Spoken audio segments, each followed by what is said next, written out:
Thank you for listening to West Virginia and Commonplace. This episode is entitled What I Want You to See Against What You Think. Now, we're all podcasters here because this is another one of these podcasting for podcaster episodes. And it's some issues. It's some things that we deal with. You know, you're out here, you're doing a show, and we all want to be successful with downloads. We want to be able to gravitate a certain number of followers and people that will listen, retain it, stay with the show, and keep going with it. But for some people, it doesn't happen. You get some listeners for certain shows, and certain shows they drop off, which that happens to every podcaster actually. And don't let anyone lie to you, because we do lose listeners based on the content we do produce. Because sometimes I produce some shit, so I lose listeners.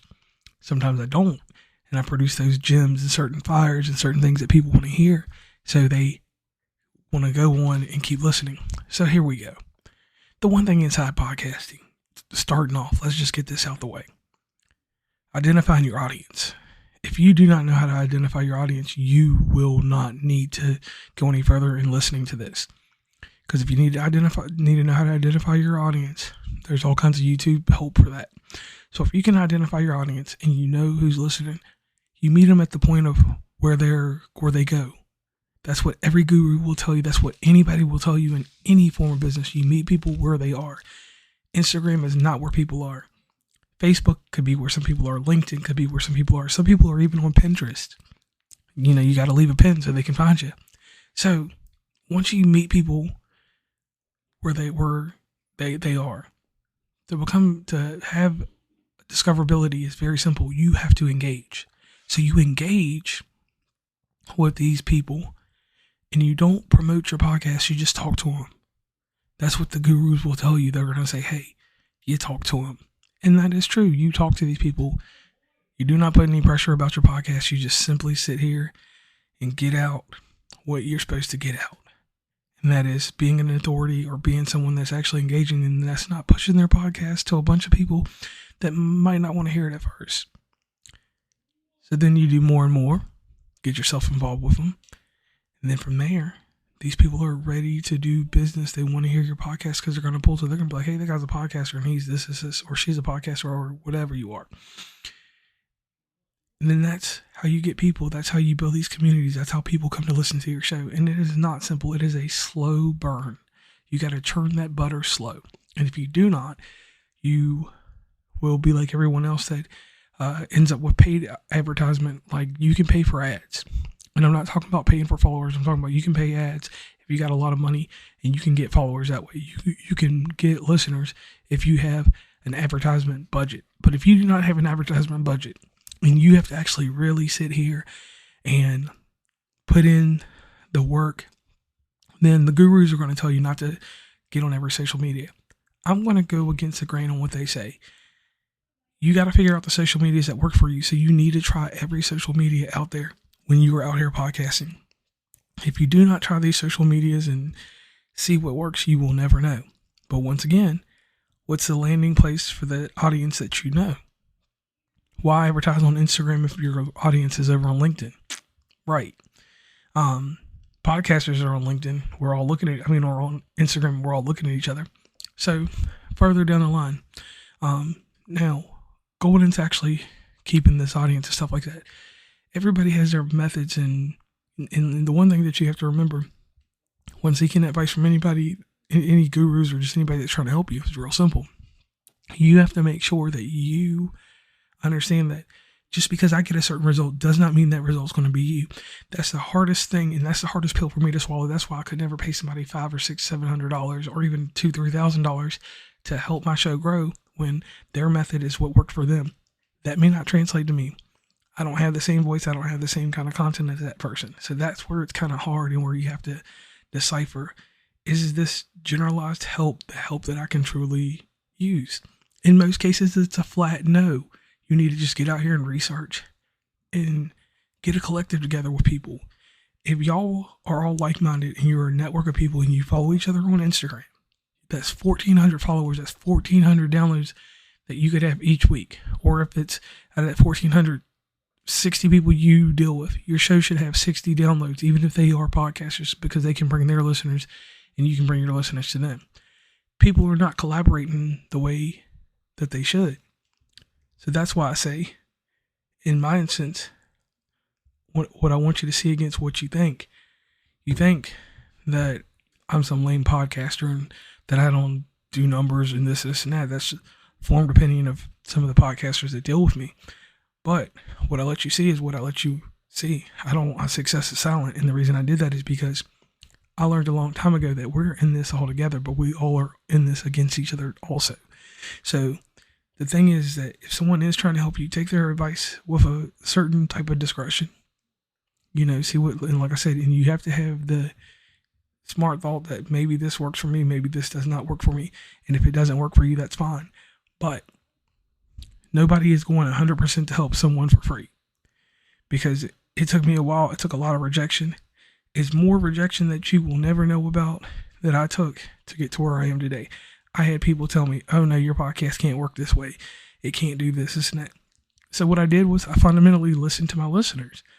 I set out, I did newsletters. I do 2 different newsletters. I did a test run newsletter with MailChimp that I put certain podcasters and different people on. Then I actually have one for the Legion. The Legion is the people that listen to my podcast ridiculously. The Legion, they get certain stuff. They have a specialized messaging app that they can talk to me on.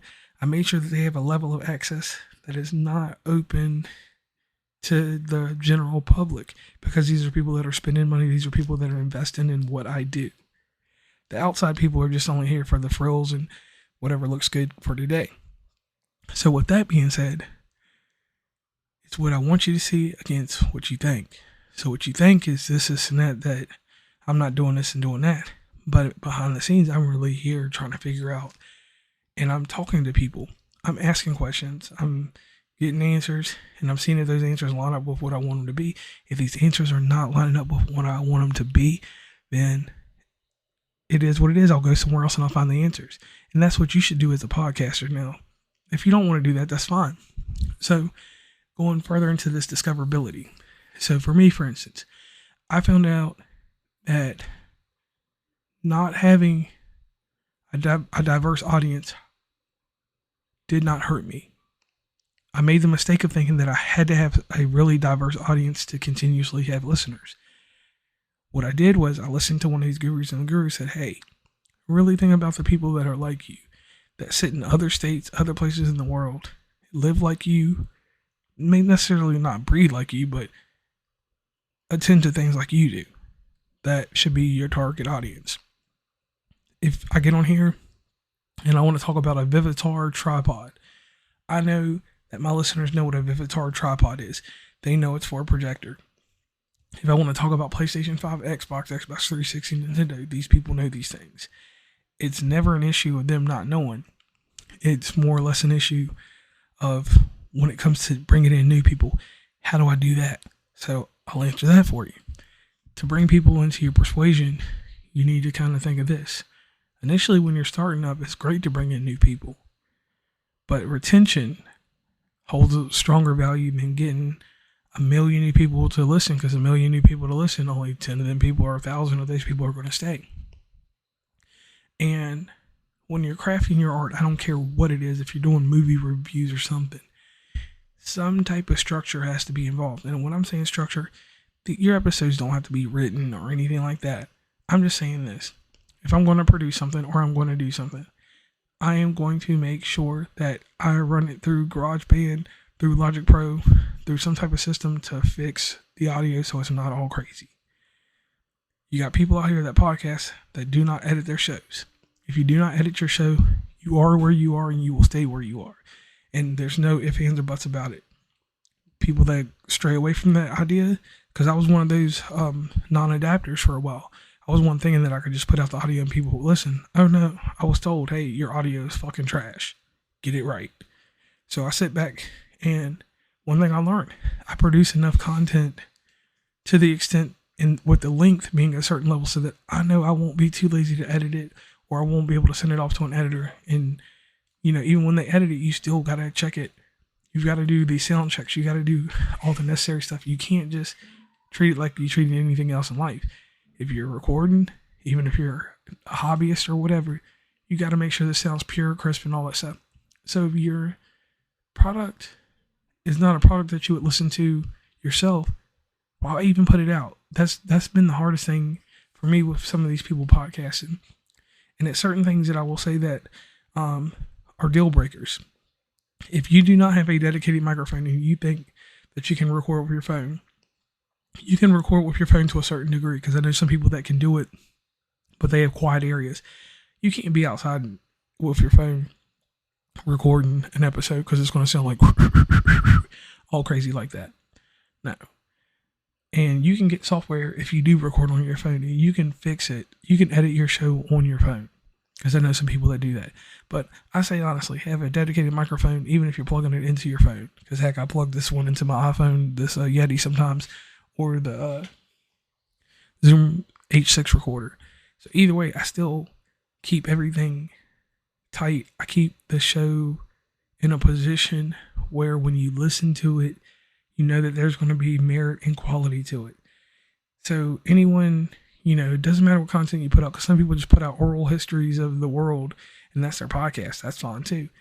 Just, you got to know who you are dealing with and who you're niching down to.